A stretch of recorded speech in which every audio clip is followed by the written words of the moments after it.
Setelah wafatnya Rasulullah Sallallahu Alaihi Wasallam, dunia menyaksikan lahirnya generasi penerus. Mereka bukanlah para sahabat, tapi mereka berjalan di jejak yang sama.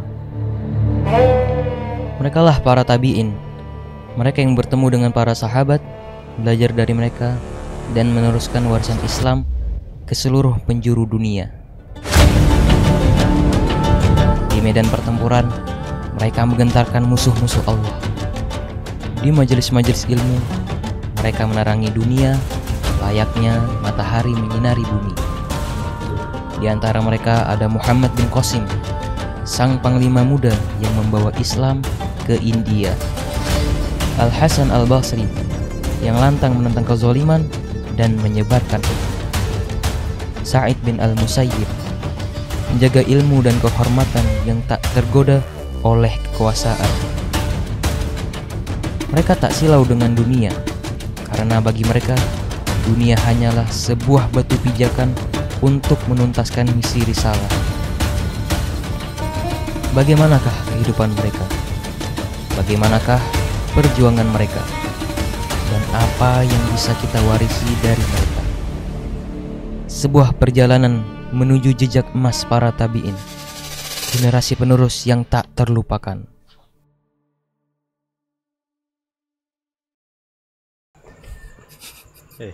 Assalamualaikum warahmatullahi wabarakatuh. Waalaikumsalam warahmatullahi wabarakatuh. Ya bunda, teman-teman semuanya yang sedang menonton, kembali lagi di acara podcast Panatagama ya, di bulan Ramadan yang berkah ini. Amin. Amin. Ya, di sini di bulan Ramadan ini kita masih sama. Sekarang temanya itu adalah para tabiin ya, kisah para benar tabiin. Sekali Anda. Ya. Di sini tuh kita akan membahas apa namanya? Para tabiin. Para tabiin, tapi orangnya beda. Kita Beda-beda dong. beda orang, beda karakter yang bakal kita bahas. Gitu. Nah, sekarang ini mungkin ada apa namanya ya, penonton sekalian, ada yang belum kenal dengan Mas satu ini ya. Iya, mas yang ada di depan layar Anda Layar. sekarang ya.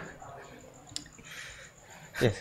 Mungkin di sini kita bakal perkenalan dulu ya, karena kalau saya sih sebenarnya udah kenal sama. Iya, saya juga udah kenal Anda. Soalnya kita udah saling kenal ya.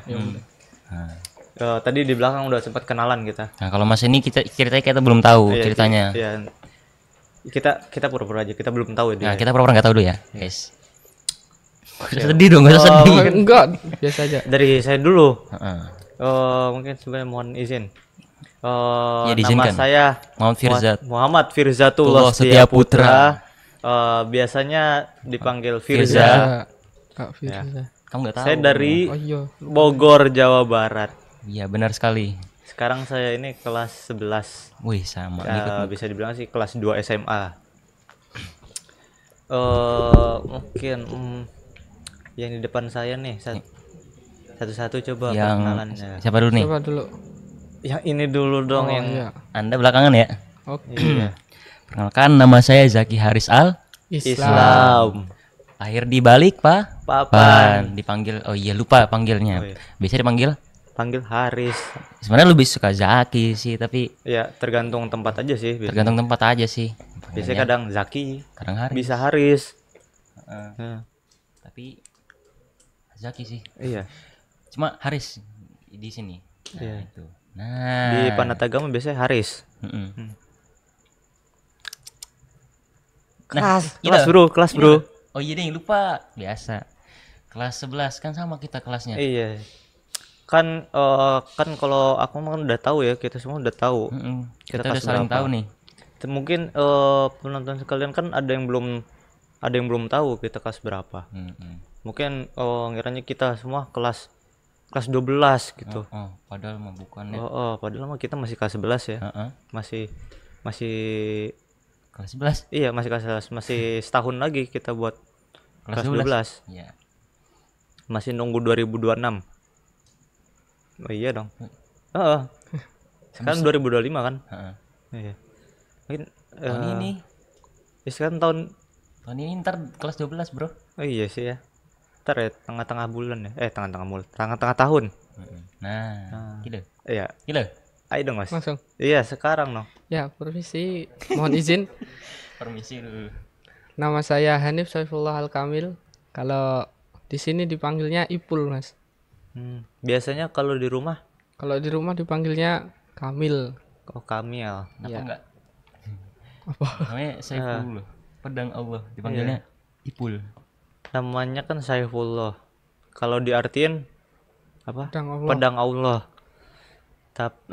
Terus kalau di rumah tuh biasanya dipanggilnya Kamil.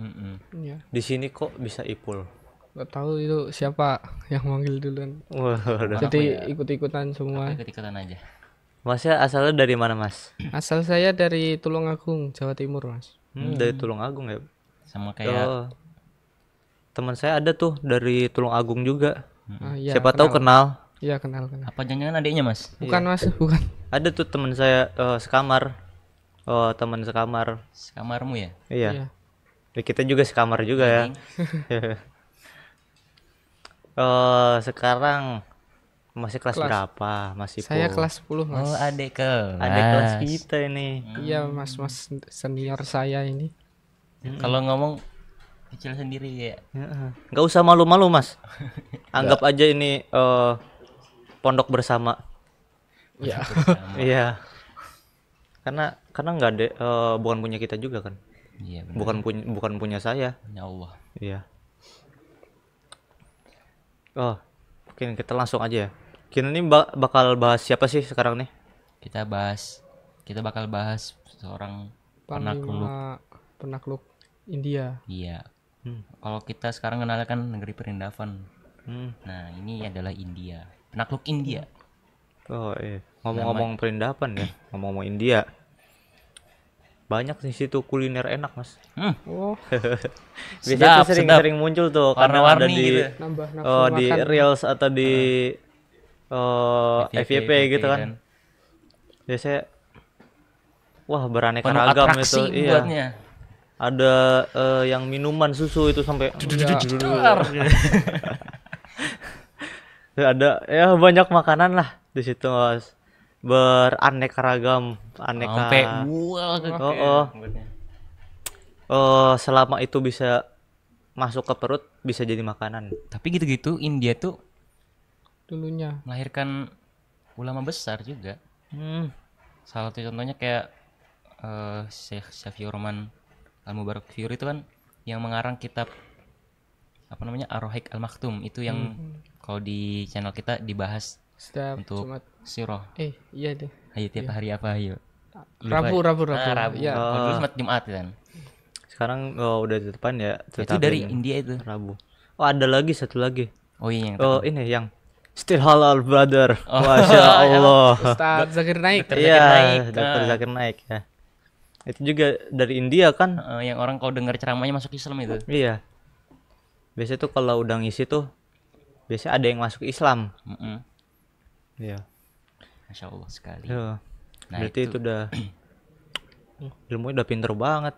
Sekali ngisi aja bisa orang masuk Islam. langsung syahadat. Mm-mm. Nah itu India tuh. Tadi dua orang itu lahirnya di India. Kok bisa? Nah karena India ini sebenarnya dulu negeri Muslim yang besar kaum Musliminnya. Bahkan sampai sekarang itu kalau nggak salah ingat urutan kedua apa berapa gitu. Muslim terbesar di India tuh, urutannya. Tapi bukan satu. Berarti di sana banyak. Berarti hampir ini ya mayoritas ya. Nah gitu itu kan berarti tandanya ada sebab kan kenapa Iya. kok bisa banyak. Nah ini ada seorang panglima perang yang membawa Islam ke India. Berarti dia yang mengawali maksudnya yang mendatangkan Islam ke India gitu. Bener kan? Iya, betul. Mm-mm. Mungkin bisa lah Mas. Di sepil dikit-dikit kita tentang mungkin awal kita akan bahas biografi ya. Iya, Biografinya dulu ya. bukan geografi ya. Iya, takut salah ngomong. Kita akan bahas biografinya dulu tentang siapa? Muhammad bin Qasim. Muhammad bin Qasim. Mungkin bisa Mas maksud diceritain atau dikasih tahu gitu. Bisa lah. Ya. Saya kan juga belum tahu soalnya. Nah, Muhammad bin Qasim itu adalah ponakan dari Al-Hajjaj. Kalau Mas mungkin pernah dengar gitu. Pernah sih, saya pernah dengar Al-Hajjaj. Oh, ini kan ada di episode sebelumnya, mungkin kalau kemarin nonton tuh ya. Heeh. Di episode sebelumnya tuh ada saya bahas ini juga, ada bahas Al-Hajjaj gitu. Ada Al-Hajjajnya gitu. Namanya tuh kayak sering muncul gitu. Iya. Itu juga kadang saya kalau misalkan ngedengerin orang lagi nyiapin materi gitu. Itu tuh saya suka denger kadang ada Al-Hajjaj gitu. Al-Hajjaj. Heeh. Nah, tapi sekarang itu kita akan bahas ponakannya Al-Hajjaj. Nah, ponakan. Ayahnya itu seorang wali kota di Basrah bernama Qasim bin Muhammad. Berarti Muslim bin Qasim itu dia tuh Muhammad. oh iya, salah aduh.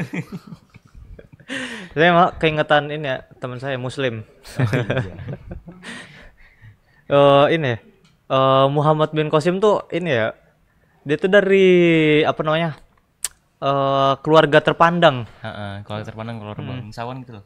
Ya kalau sekarang sih dari kalau zaman sekarang keluarga pejabat. Iya. Kalau sekarang. Iya kan, kalau sekarang Anak paman. iya. Kan nggak mungkin dulu ngomongnya pejabat negara nggak.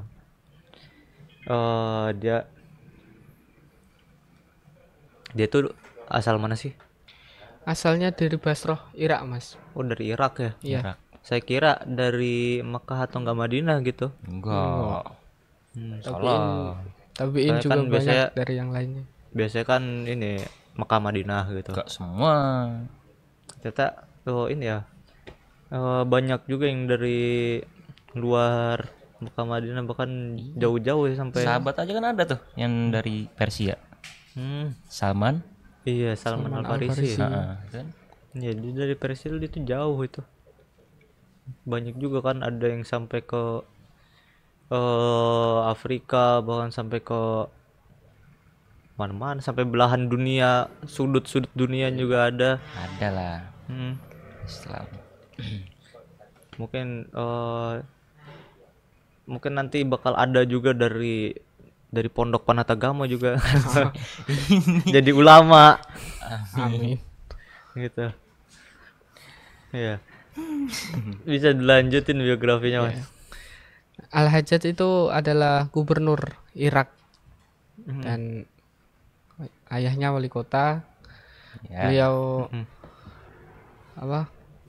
lahir di sana, di lingkungan yang banyak orang. banyak orang.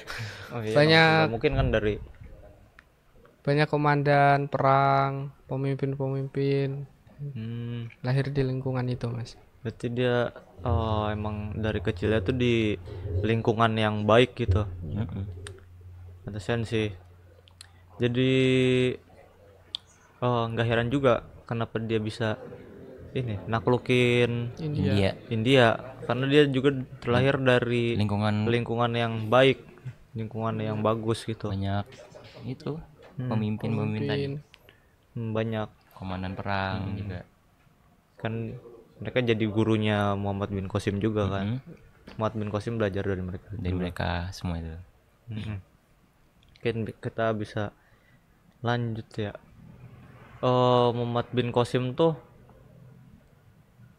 apa sih, apa yang kok dia bisa naklukin India gitu kan, pasti ada penyebabnya. Ada dong. Pasti ada Pastilah. awal mulanya kok dia bisa dijulukin sebagai apa? Penakluk India. Iya, penakluk India gitu. Mungkin bisa lah Mas diceritain. Awal mulanya itu ada perahu kaum muslimin yang dibajak sama utusan dari raja Raja Atuh. Dahir Ya, Raja siapa? Raja Dahir. Oh, Raja Dahir. dari India. Hmm. Nah, itu semua ya semuanya kaum musliminnya tadi itu ditahan gitu sama Raja Dahir tadi. Hmm. Nah, kemudian sama Al-Haj Al-Haj Al-Haj. Al-Hajjaj pamannya si raja itu diberi peringatan dan di apa namanya? Diancam ya untuk mengembalikan para tawanannya tadi. Karena apa Membajak. nawan pertama kan udah salah membajak ya. Membajak, ngambil Terus hartanya. yang ditawan kaum muslim lagi. Bahkan sebagian besar Muslimah. muslimah kalau disebutkan dalam satu kitabnya. Oh ya kalau gitu kan apalagi cewek yang nggak bisa ngelawan. Iya. Makanya perlu bantuan langsung dari pemimpinnya. Nah, Setelah itu Al-Hajjaj mengirimkan pasukan yang dipimpin oleh siapa Mas? saya Mas. Ini Ubaidullah bin Nabahan pertama. Nah, itu yang pertama. Namun Oh berarti ada sampai berikut-berikutnya gitu iya ya? ada beberapa. Namun yang pertama ini Ubaidullah bin Nabahan ini gagal. Kemudian kan Al-Hajjaj tidak putus asa, dia tetap mengirimkan lagi. Namanya siapa? Budail bin Tahfa. Ya. Ini yang kedua. Namun ternyata nasibnya juga tidak sebaik tadi Ubaidullah bin Nabahan. Dia gagal juga. Sama juga. Sampai akhirnya kepikiran tuh buat pasukan berikutnya siapa lagi kan yang memimpin kan. Akhirnya kepikiran dalam hati gini, Hajat Apa? kan dalam hati Oh iya. Muhammad bin Qasim. Akhirnya Al-Hajjaj mikir, wah Muhammad bin Qasim ini pas. Nungguin jawaban saya tadi ternyata dalam hati. Kenapa enggak Muhammad bin Qasim gitu? Mikir Mas. Oh iya. Kenapa? Nah, pada saat itu Muhammad bin Qasim sedang tidak di Irak, Mas. Beliau mendapatkan amanah untuk memimpin pasukan di sebuah daerah bernama Rai. Ya, itu. Itu apa namanya? Muhammad bin Qasim tuh lagi ada tugas gitu di luar. Lagi dinas mungkin. Iya, dinas lah sekarang mah ya. Lagi ada dinas di apa nah kotanya Rai. Gimana? Tulisannya RAY gitu. Oh, Rai. Bukan Raihan tapi. Terus setelah itu Muhammad bin Qasim dipanggil sama Al-Hajjaj. Nah, sama ya diberi amanah gitu untuk menjemput para tawanan kaum muslimin yang ditawan oleh Raja Dahir ya. Terus ya habis apa namanya udah kan tadi udah diperingatin kan sama Al-Hajjaj gitu. Udah dikirim beberapa pasukan juga ternyata belum bisa gitu kan.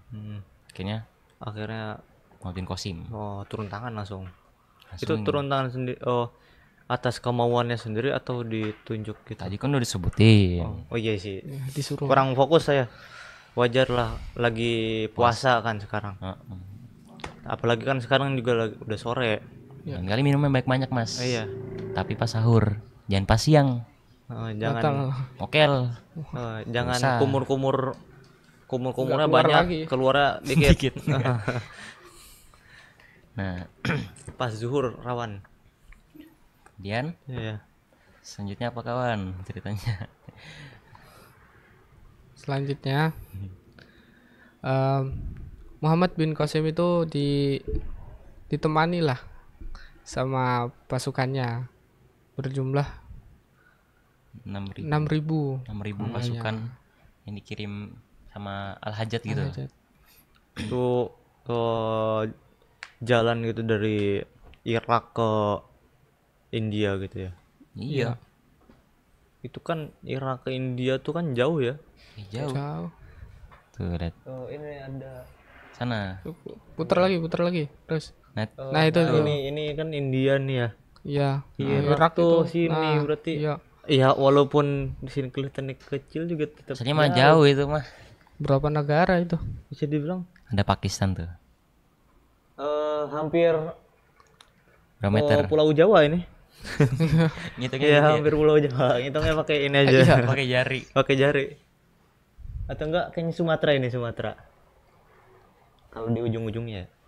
Bawa pasukan lagi kan. Banyak ramai jalan pula, bukan naik pesawat.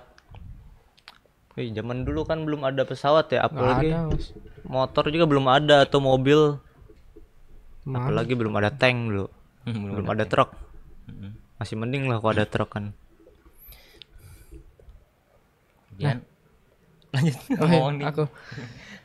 Kemudian setelah nunggu beberapa lama dapat lagi pasukan, Mas, sampai berjumlah 12.000 pasukan. Berarti ada pasukan tambahan gitu, Iya. pasukan susulan ya. Sebelum ke India tadi, beliau itu ke sebuah pulau di Pakistan yang bernama Muhammad bin Qasim pulaunya namanya. Itu punya dia sendiri pulau. Bukan. Oh, bukan. Penamaan aja sih. Kayak misalkan dulu kan ada pulau namanya gunung namanya Tariq bin Ziyad di itu loh yang apa? Penakluk Andalusia, iya, Spanyol. penakluk Andalusia. Itu kan gara-gara Tariq bin Ziyad pernah ke situ, akhirnya ya mungkin sebenarnya bukan cuma ke situ, pasti ada tujuan lainnya kan, itu menaklukkan Andalusia, Spanyol. Nah, itu gunung itu diberi Tariq bin Ziyad. Oh, diberi nama Tariq bin Ziyad ya, karena Tariq bin Ziyad pernah ke situ ya. Ini Jogja cocok namanya kalau Haris nih. Tapi kayaknya kurang terkenal kalau Ya aneh juga sih. Di sini loh cuma apa? Di sini kan Magelang, Haris. Magelang Haris. Terus ntar semua kota tak kasih nama aku lah. Magelang, Haris, Klaten, Solo. Terus Terus aja tuh habis udah ke pulau tuh ngapain tuh, Mas? Nah, saat perjalanan ke India itu menaklukkan beberapa kota dulu, Mas. Berarti sekalian perjalanan tuh sekalian naklukin kota-kota yang ada di sekitarnya ya. Nah, sampailah di India di daerah yang namanya Shiraz, ya. Itu di Muhammad bin Qasim itu membawa strategi dengan mengepung daerah itu, nggak cuma dari daratan, Mas, dari lautnya juga. Berarti gitu. Selain dia punya pasukan darat, dia punya pasukan air. Ya, pasukan angkatan air darat, Ya, angkatan laut. maksudnya pakai Angkatan kapal laut. gitu, Ya. pakai perahu gitu kan. Daibal kali, Daibal. Oh, Daibal Daibal. ya. Ya, Daibal. Daibal. Oh, berarti tadi kota yang diserangnya Daibal gitu. Nah, kalau Shiraz kan sebelumnya lagi itu tempat netap gitu. Nah, ini Daibal ditaklukkan. Terus itu habis naklukin Daibal tuh langsung itu ke India. Sebelum Mas, ini mau cerita dulu kita. Cerita. Kirain kan abis itu langsung gitu, langsung terabas India. Belum. Ceritanya selesai dulu, baru kita lanjut. Nah, Lanjut ya. Muhammad bin Qasim membawa senjata. Senjatanya itu namanya Al-Arus. Al-Arus. Arus satu. Al-Arus. Itu semacam kayak Olahraga gitu ya, olahraga. hati ya. Tadi pagi tadi. Manjanik tuh. Manjanik ya. Kayak semacam ketapel. Ketapel lempar batu. Lempar batu. Yang itu yang kayak segitiga itu kan Iya, biasanya. ya. Tau nggak al-arusarnya apa? Apa tuh? Pengantin. Pas Manjanik dinamain pengantin itu dapat idenya dari mana itu ya? Katanya sih gara-gara itu kan al-arus tuh manjanik yang perlu kalau misalkan mau menggunakannya perlu 500 orang. Berarti saking gedenya manjanik yang dibuat sampai harus 500 orang gitu ya? Iya, itu buat menghancurkan benteng kota Daibal. Berarti ya saking tebal bentengnya gitu ya?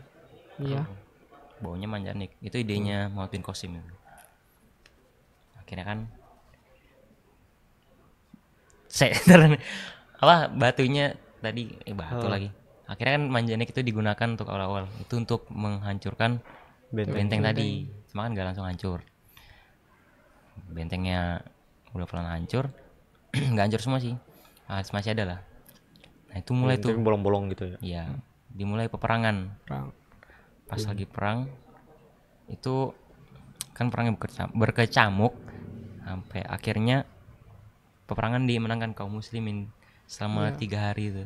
3 hari peperangan. Perang terus. Itu di situ tawanan muslim tadi yang ditawan itu akhirnya bebas. Itu perang 3 hari terus tuh pagi siang malam gitu perang terus. Ya ada istirahatnya. Ya ada sih istirahatnya sih. Dikali 3 hari. 3 hari terus gitu ya. Terus perang tuh kalau istirahat gimana ya, kayak kita main gitu pitan apa saya berhenti bentar. Entahlah Ntar ke kamar mandi. Nah itu selama 3 hari. Nah akhirnya kota Daibal tadi ditaklukkan, kemudian diambil sama Muhammad bin Qasim, digabung sama wilayah kekuasaan Islam. Kekhilafan Bani Umayyah tuh gabung akhirnya. Nah Daibal ini pemimpinnya tadi Raja Dahir itu kabur. Udah kabur dia ngomong kalau misalkan ya kota Daibal tuh emang gampang karena isinya itu cuma pendatang sama pedagang, jadi wajar lah kalau misalkan mudah ditaklukin. Dan bahkan si Dahir ini sampai ngancem Muhammad bin Qasim. Tapi apakah Muhammad bin Qasim takut? Tentu tidak. Sama si Muhammad bin Qasim masih dikejar lagi tuh. Itu Raja siapa? Dahir. Raja Dahir kayak berarti kayak anak kecil aja ya. Iya. Udah nggak terima kalah. Nggak mengakui kekalahan. Udah kalah masih ngejek. Ya, iya tapi nyari pembelaan. Padahal Muhammad bin Qasim waktu itu usianya masih 16 tahun. 16 tahun. Ya 17-16 tahun lah itu. Oh, berarti seumuran. Iya, seumuran kita. Mungkin kalau dia 16, wah, seumuran saya. Kita. Seumuran dia. Seumuran saya ya. Mas kan 17 loh. 17 tahun itu udah memimpin perang. Lawannya Dahir. Sombong kan lagi. Sombong ke gampang mungkin bahas aja. Anak kecil, iya apa sih yang perlu dibanggakan gitu kan? Oh. Bocil bisa apa sih? Padahal gitu-gitu udah ngeri banget loh. Kita di sini masih duduk-duduk. Kalau misalkan anak sekarang kan mikirnya bukan naklukin kota apa, negara apa, benua apa. Mikirnya mah naklukin hati wanita. Padahal mah ada misi yang lebih besar, itu naklukin dunia ini dengan Islam gitu. Kan kalau zaman dulu mah sibuk dakwah ya. Iya. Sekarang mah sibuk ngepush. Itu Muhammad bin Qasim enggak gitu. Muhammad bin Qasim pikirannya adalah menyebarkan Islam gitu kan. Umur 16 tahun bayangin.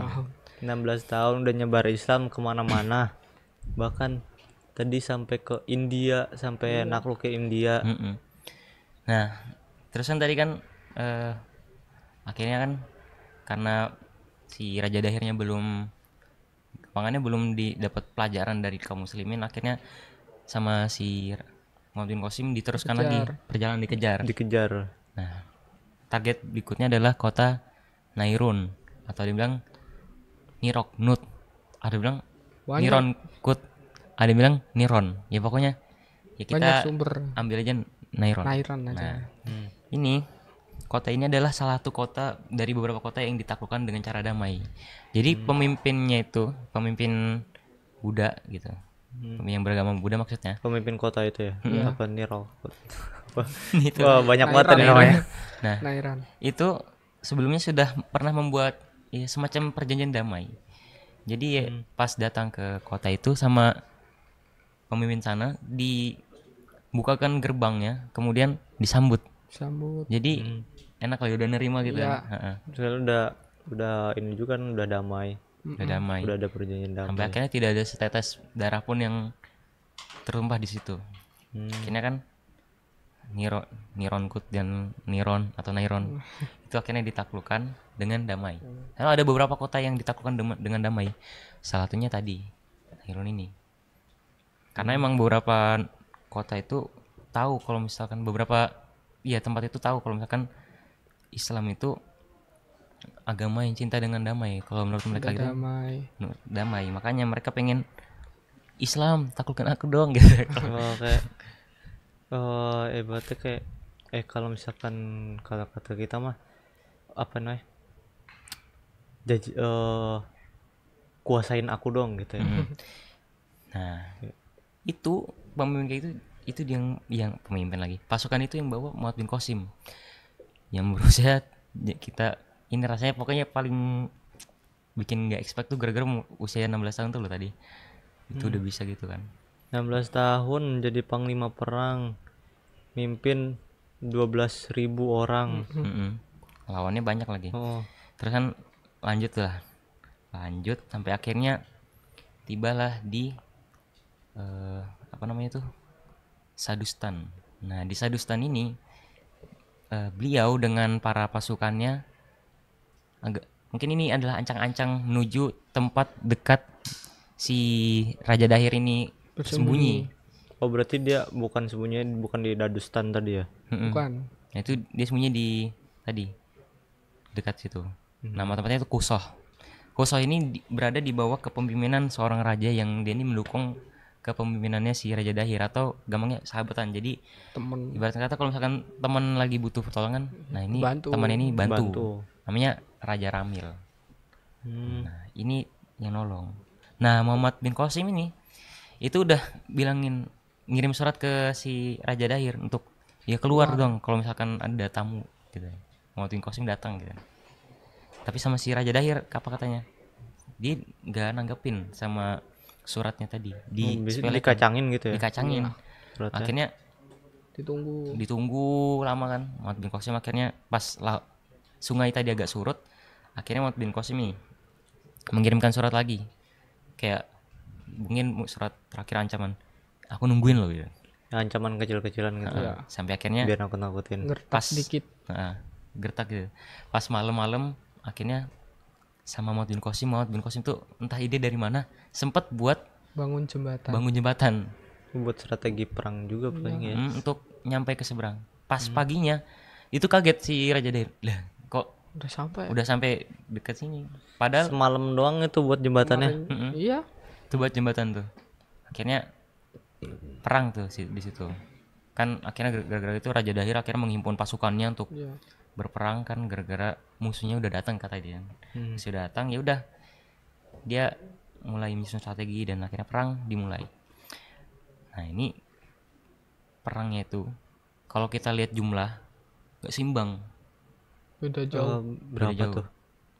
12.000 lawan 120.000 pasukan musuh.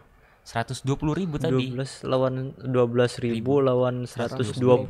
20.000. Nah, itu di antara 120.000 itu terdapat 50.000 pasukan kuda.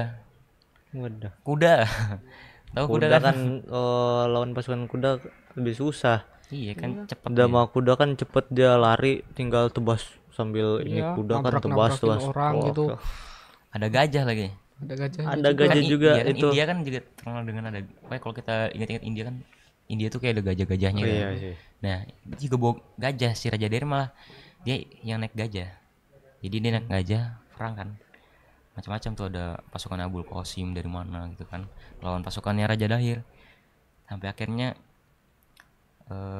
Raja Dahir tadi merasa kewalahan gara-gara selama dia naik gajah tadi kayak gajahnya itu diganggu gitu loh. Mungkin ditusuk-tusuk gitu. Akhirnya dia turun naik kuda. Pas lagi naik kuda tentu lanjut lagi perang kan. Raja Dahirnya lumayan gesit juga dia kan. Nah pas matahari mau tenggelam, mau terbenam, ada salah seorang tabiin, entah tabiin juga mungkin ya, atau tabiin nggak tahu. Tabiin sih harusnya. Itu zaman kan itu, berarti masih tabiin ya. Namanya tuh Al-Qasim bin Sa'labah. Ini adalah orang yang membunuh Raja Dahir. Bapaknya Muhammad. Bukan dong. Oh bukan. Kan namanya kan Muhammad bin Qasim bin Muhammad. Oh iya. Double ya berarti 2 kali. Muhammad bin Qasim bin Muhammad. Iya. Nah, kalau tadi Qasim bin Sa'labah. Sa'labah ya. Lupa. Nah, ini yang adalah sosok yang membunuh Raja Dahir tadi. Raja Dahir dibunuh sama, ada yang bilang dipenggal kepalanya. Pokoknya Muhammad bin Qasim tuh dia nggak bakal mau selesaikan misinya sampai kepala Raja Dahir ini dibawa ke Al-Hajat itu. Nah, biar ada bukti juga ya. Iya. Kayaknya bawa kepalanya gitu. Namun apakah selesai misi di situ? Enggak. Muhammad bin Qasim masih melanjutkan misinya tadi. Meskipun Raja Dahir tadi udah diberi pelajaran tadi kan. Setelah Raja Dahir melakukan menawan, dihancurin kerajaannya, masih lanjutin. Penggal, dibawa kepalanya ke hadapan Al-Hajjaj. Enak terus nih. Haus. Bentar lagi buka. Wah, masih beberapa menit lagi buka. Nah, terus si Muhammad bin Qasim ini akhirnya melanjutkan perjalanannya menuju kota-kota selanjutnya. Satunya ini kota Rafar namanya. Rafar kalau nggak salah. Nah, di Rafar ini ada seorang istrinya Raja Dahir. Oh, itu istrinya tuh beda kerajaan ya. Bisa beda tempat. Beda. Oh, kira itu tuh cari aman ya. Iya dong. Dipisah. Iya, kalau masnya punya istri terus ikut perang apa istrinya diajak gitu ya enggak? Ya paling diajak tapi kan di belakang, di tenda. Ya sama dia gitu juga sayang sama istri. Tapi ada cerita menarik soal istrinya nih. Ini kita nggak gosip-gosipan istri ya, tapi ini emang ada cerita menariknya. Jadi istrinya ini adalah saudari dari Raja Dahir sendiri. Jadi dia ini nikahin kayak ibaratnya nikahin adik sendiri gitu atau nikahin kakak sendiri. Jadi dia menggauli saudarinya sendiri kemudian dinikahi. Habis pikir kayak emangnya perempuan tuh cuman satu doang apa di dunia gitu kan banyak. Nah, kemudian kan akhirnya kan itu satu ceritanya. Nah, Rafar ini akhirnya sama si Muhammad bin Qasim ditaklukkan dengan peperangan. Pas lagi naklukin tuh istrinya itu tuh panik dia panik mengumpulkan budak-budaknya, terus barang-barangnya berharga dibakar. Akhirnya mereka semua mati kebakar. Mungkin mereka mikirnya kalau misalkan mati dibunuh sama kaum muslim itu nggak terhormat gitu. Makanya dia ini mati di tangan sendiri gitu kan. Bunuh diri gitu. Iya. Akhirnya banyak lagi penaklukan sampai dapat penaklukan kota besar tuh di India tuh satunya kota Multan. Ini yang sampai berbulan-bulan itu kan. Cuma akhirnya tertaklukkan juga oleh kaum muslimin, oleh Muhammad bin Qasim. Cuma ya Muhammad bin Qasim ini melakukan India ternyata hampir semua. Oh berarti itu tuh Muhammad bin Qasim tuh dia nggak naklukin full semua gitu ya? Enggak. Berarti iya tapi mungkin udah hampir 90%-an gitu. Itu kayak misalnya ini dia tinggal secuil lagi gitu. Tapi gitu-gitu Muhammad bin Qasim berkat beliau itu lahir loh ulama-ulama besar tuh. Kayak macam-macam sih.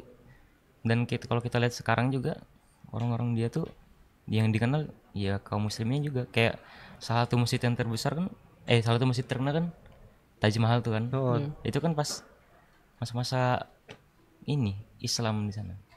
Islam berada mencakup wilayah kekuasaan sampai India tuh kan sampai dibangun masjid besar tuh Taj Mahal. Tapi entah itu di masa kekuasaan siapa lupa saya. Itu masjid Taj Mahal tuh sekarang masih untuk umum kan sih sekarang? Masih.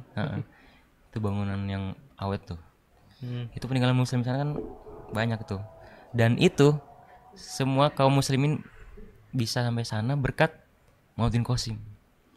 Besar kan jasanya? Besar. Iya.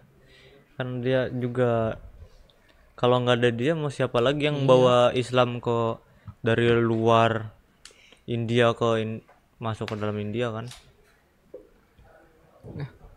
Sayangnya misinya itu gagal, Mas. Bukan gagal sih, Ya, bukan gagal juga sih. bad ending. Kalau dalam film tuh bad ending. Mm-mm.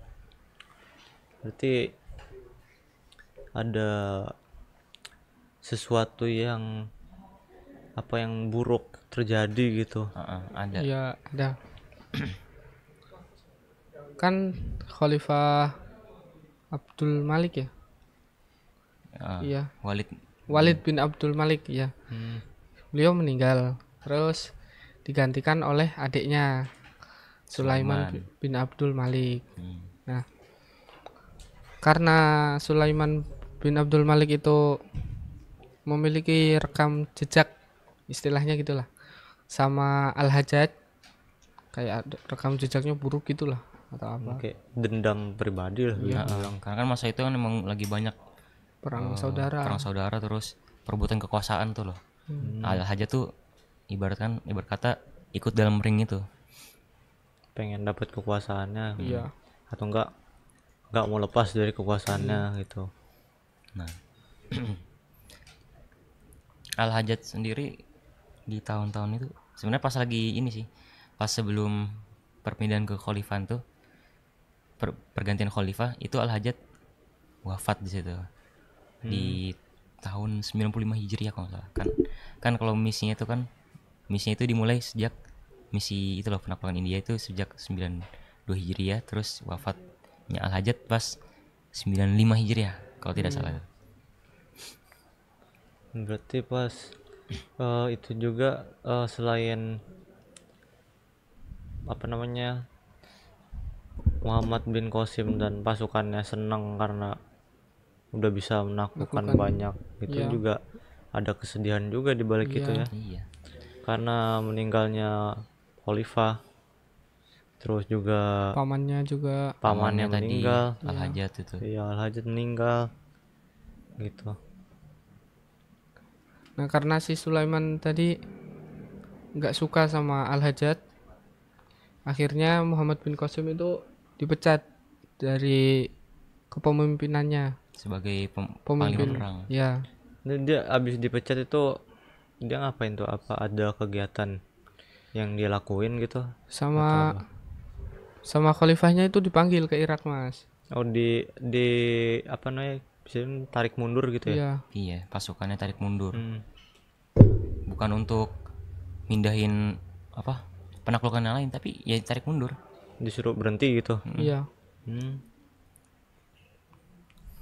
Sampai di Irak, Muhammad bin Qasim masukin penjara, Mas, sama Sulaiman. Penjara itu buatannya, penjara kan namanya penjara wasit. Bukan wasit boleh tuh. Itu penjara yang dibuat oleh Al-Hajjaj sendiri. Ini Muhammad bin Qasim ponakannya dijebloskan ke penjara yang dibuat oleh pamannya sendiri.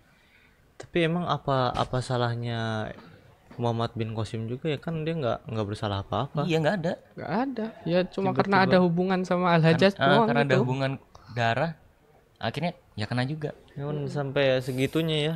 Dia bencinya maksudnya permusuhan saudara, permusuhannya ya, apa sih, perang saudara tadi kan, perbuatan kekuasaan. perbuatan kekuasaan sampai, padahal itu kan sama-sama Islam kan. Iya. Kan Muhammad bin Qasim sendiri pernah ngomong kalau misalkan beliau ini nggak suka sama perang saudara atau perbuatan kekuasaan ini.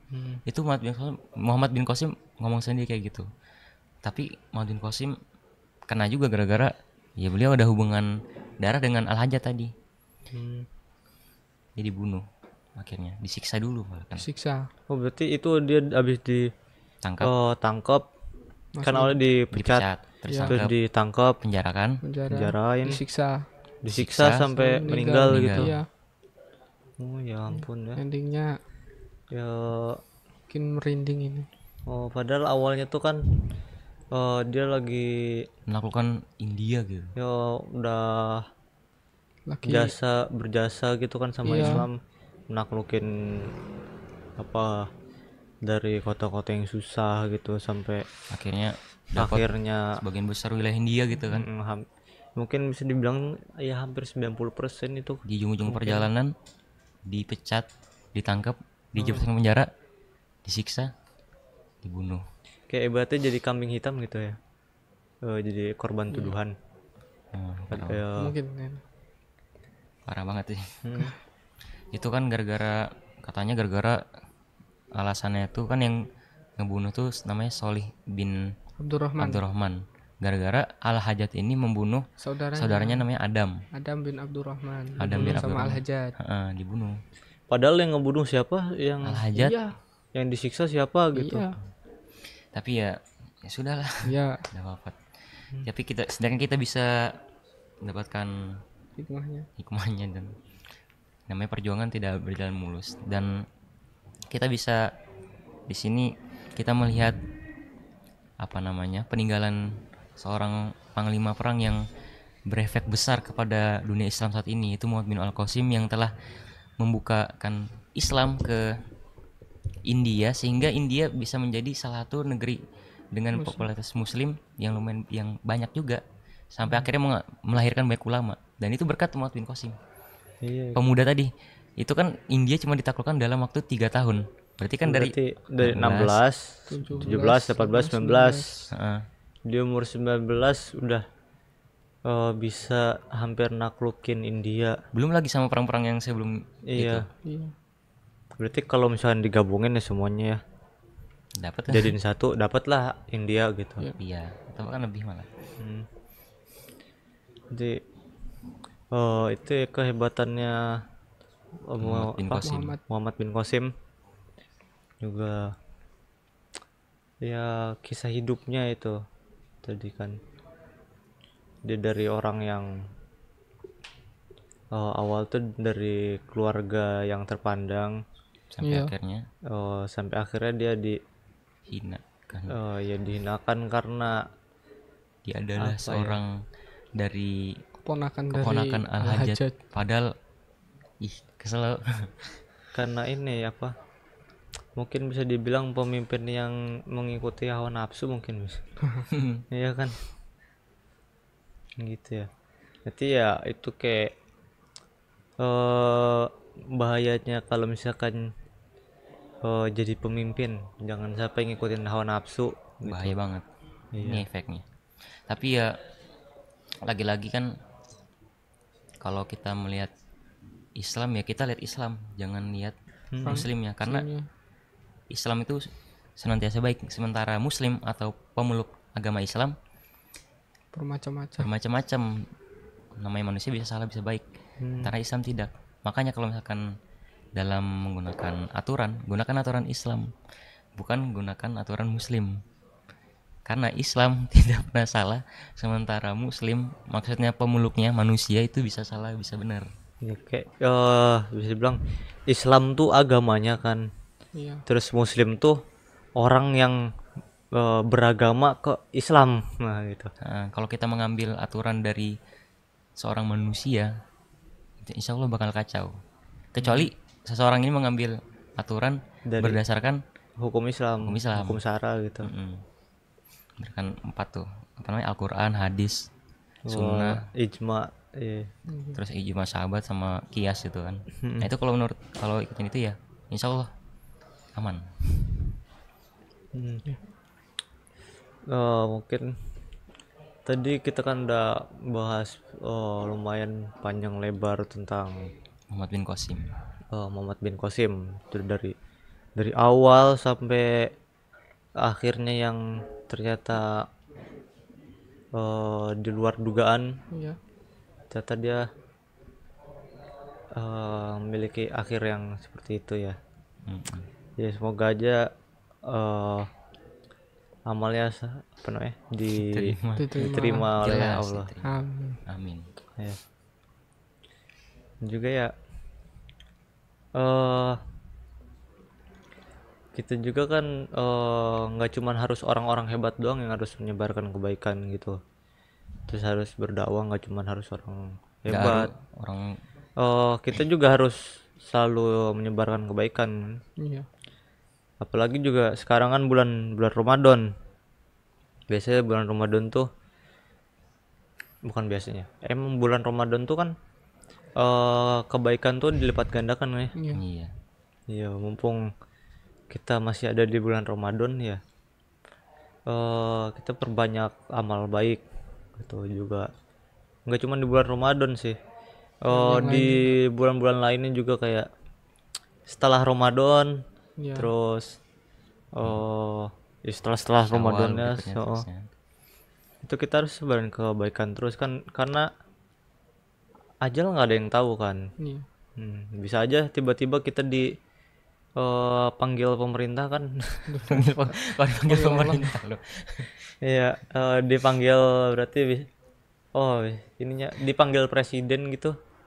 Nggak ada yang tahu kan. Iya. Ajal Padahal nggak ada yang kan tahu kita dipanggil nggak nakutin presiden, apa-apa apalah gitu. ini. Iya, siapa tahu kan kita jadi Muhammad bin Qasim. Oh alah. Materinya loh Mas. Ya, iya iya Mas. Kayaknya ini ya Udah ngeblunder lagi. udah haus kayaknya mas-masnya. Udah kurang oksigen. Pesan-pesan. Iya. Perlu mungkin ntar buka jangan langsung makan banyak. Ntar tarawehnya malah ngantuk, nggak kuat. Ntar lagi ruku muntah ntar. Iya. Kasihan. Apalagi kalau misalnya jadi imam taraweh tuh. Kalau bisa udah makannya dikit aja dulu. Ntar abis taraweh baru makan banyak Iya. gitu. Iya. Soalnya ya. Ntar bangun yang susah. Bangun yang susah. Itu juga kan apa sih? Selain kita tuh harus menyebarkan kebaikan juga. Kita juga ya selalu mengingatkan kepada teman-teman kita Iya. jangan berbuat hal buruk, apapun ya hal buruk, mau yang kecil atau yang besar juga kan. Jelas lah. Dihindari tuh. Oh, Yang besar mau kecil. Ya kalau kecil kan jelas mungkin sulit. Kalau besar, kalau bisa ya jangan dah. Islam. juga mungkin cukup di sampai sini aja kayaknya. Iya. Kita apa namanya materi podcast Podcast. Ini udah ngantuk. Ngomongin dari tadi malah blunder ini ya. udah haus, udah kurang makan kurang ini. energi. Kurang energi. Soalnya kita ini kan sore-sore ya. Info donatur makanan bang. Ntar kita cari takjil. Ya. Kita keliling dulu cari takjil itu. Itu juga mungkin yang di rumah juga lagi mungkin lagi nyiapin makanan untuk berbuka kan. Makan bareng-bareng keluarga gitu. Bagi-bagi makanannya gitu. Ya enggak juga sih. Tapi kalau bisa dibagi nggak apa-apa. kita ini kok menerima apapun. Ya kita nggak menolak. Ini kode-kode anak ini. Iya. Asalkan Minta makan halal. kan? Iya, Minta makan asalkan kan? halal. Asalkan halal kita terima semua. Ya selama ya mungkin kayaknya cukup sampai sekian aja ya. Jangan lupa ya saksiin terus ya. Besok tuh masih ada lagi podcast. Masih banyak. Iya podcast Ramadan. Ramadan ini masih ada besok sampai selesai, sampai nggak ada Ramadan lagi. Iya. Iya kan, ntar kalau ada Ramadan lagi ada lagi. Iya. Insya Allah. Iya jangan lupa ya saksiin terus kita di sini. Ya mungkin kayaknya cukup sekian ya. Ya mungkin segini aja. Mungkin sekian. Assalamualaikum warahmatullahi wabarakatuh. Waalaikumsalam warahmatullahi wabarakatuh. Ngantuk.